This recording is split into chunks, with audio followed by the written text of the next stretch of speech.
This is Transformers Generations Voyager class Blitzwing. We finally get a legitimate triple changer for the Generations line. The figure is part of the third wave of the Transformers Generations toy line from 2012, and I just knocked him over. Here's a look at the packaging. Fantastic artwork. Look at that. Tech specs. Decepticon Blitzwing, and it's got the 30th anniversary Transformers logo, 2014. Today is June 13th, 2013. Hasbro always releases the anniversary figures way ahead of schedule, which is nice. And the wave comes also with Springer. So, on to the figure. Where do we begin? Despite what everyone's been saying about this figure, I really wanted to like this figure.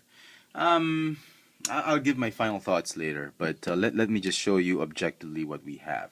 So here is, I don't have a genuine G1 Blitzwing. I had one when I was a kid. It was a Takara version. Busted it up, broke him, lost the weapons and whatnot, so hopeless. What I have is a knockoff. He's way too big. The original Blitzwing in G1 was like this tall. It was like it's smaller than a deluxe class figure. But this is essentially what he looked like, and as you can see, there is strong resemblance with the sword. Hasbro really paid attention to some of the details out there, as even with the gun, the way the gun's been molded. They really tried to look at how it was back in the day, the designs of G1, which is nice. Big fan of the animated show. Here he is with his buddy Lugnut. All hail Megatron! And the actual animated Blitzwing, which the head sculpt, the triple changing head sculpt, was actually based off of. So interesting. As you can see, let me just hand that out. He's a decent sized Voyager class, as you can see. Not a lot going on. Too much with the sizing brand, but so pretty good, pretty good. He's not small, he's not big. He's just right for a Voyager class figure. And whoa, what am I doing? Okay. And to me, the figure is okay. If you're a collector and you need a Blitzwing on your shelf, you gotta pick up this figure. For kids, definitely not. Ages 5 and up, it should be ages 10 and up. The transformation is a little bit intricate. There are a lot of pieces that could fall off or break off if your kid's not careful. If you are giving it to a kid that's 5 years old or under 10, I would suggest you practice transforming the toy with him. Show him the instructions are woozy. You have to figure some of the things you figure out on your own, and they can do it, but you just have to supervise them so that you don't break a very expensive toy. Because here in Manila, Voyagers are still very expensive despite the price decrease in the US. They have not decreased. So anyway, here he is. Let me just put him in a straightforward standing position. And I've reviewed several of the videos about the shoulders. Let's address that one first, because that seems to be the issue that's been going on with this one. Let me just show you how to transform him properly. The rubbery nose cone is supposed to push the chest all the way in like that. This one goes here, and then this one's supposed to lock all the way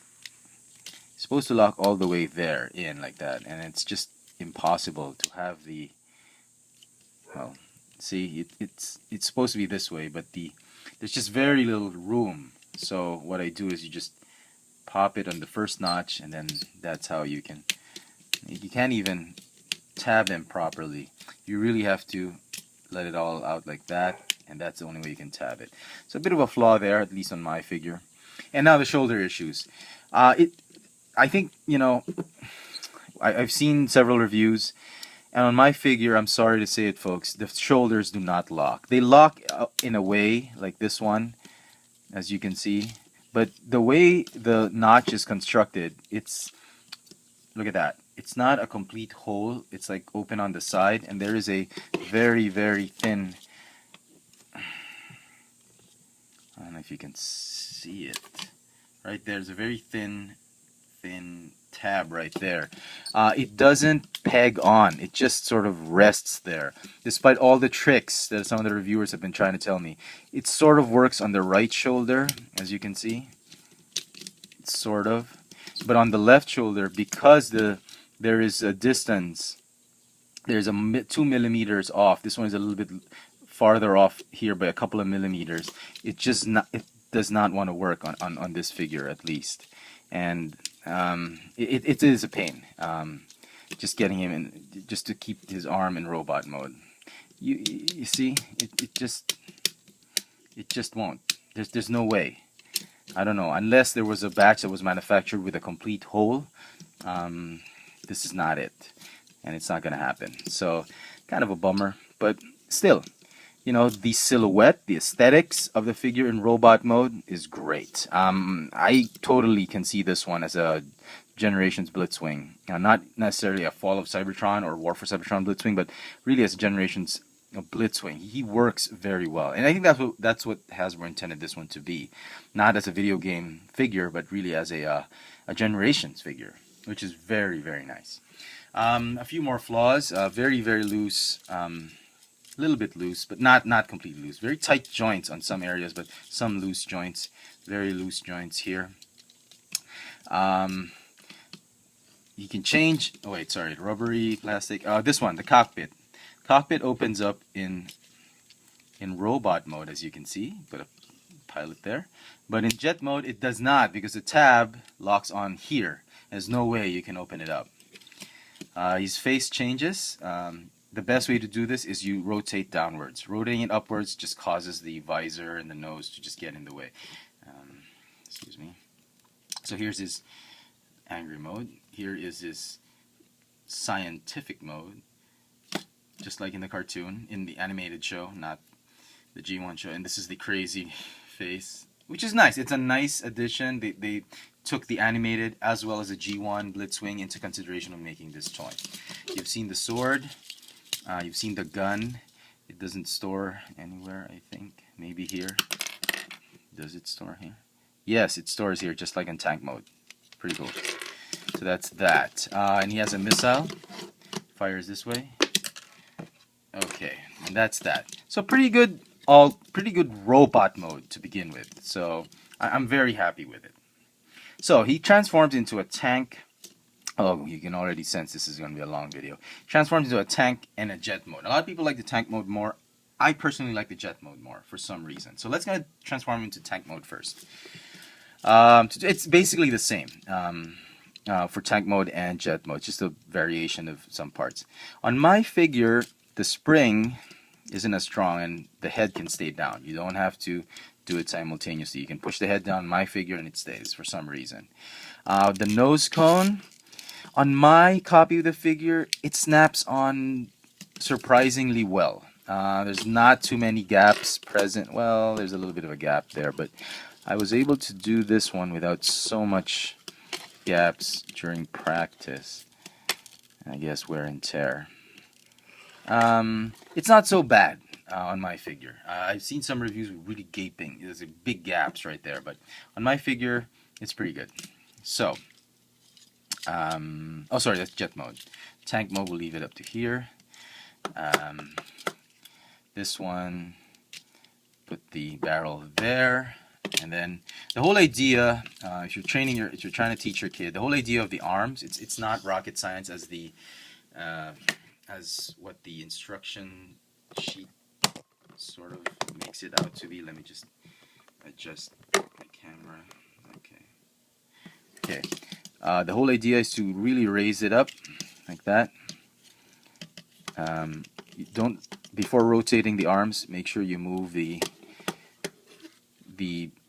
lower arm up to the shoulders like that.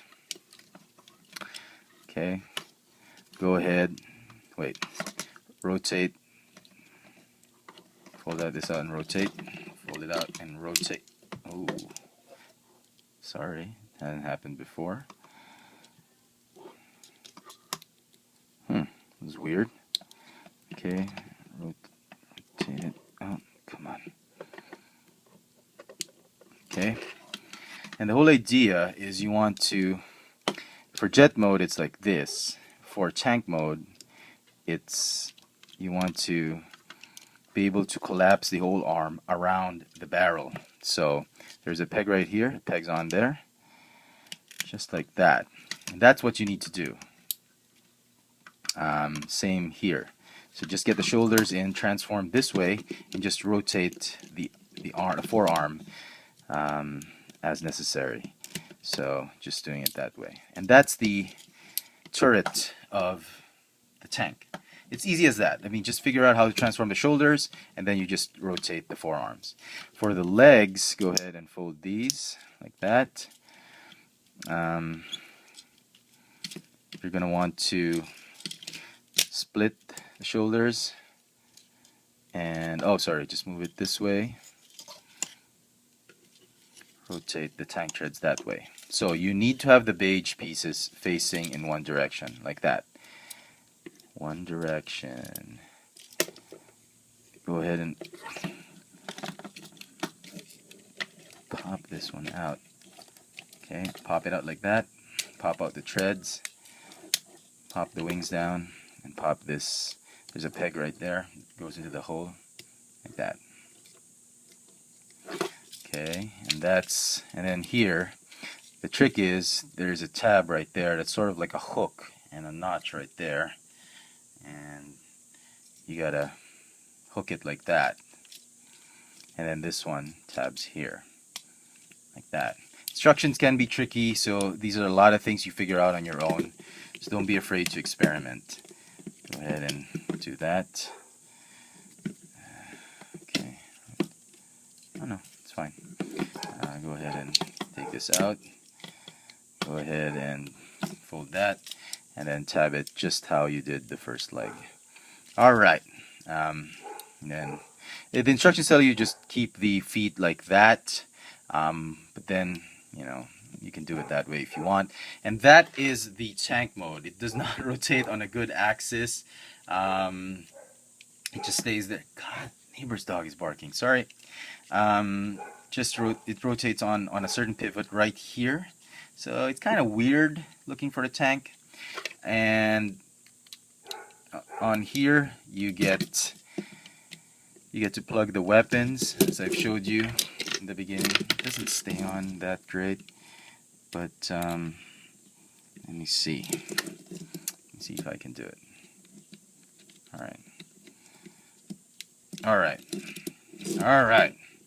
There you go. And that's Blitzwing in his tank mode. I want to continue the video into turning him into a jet mode, but it's going to be too long and too heavy to upload. I'm sorry. I'm going to have to do this in a two-part video. So do stay tuned for part 2 as we transform him into his jet mode. Thanks for watching.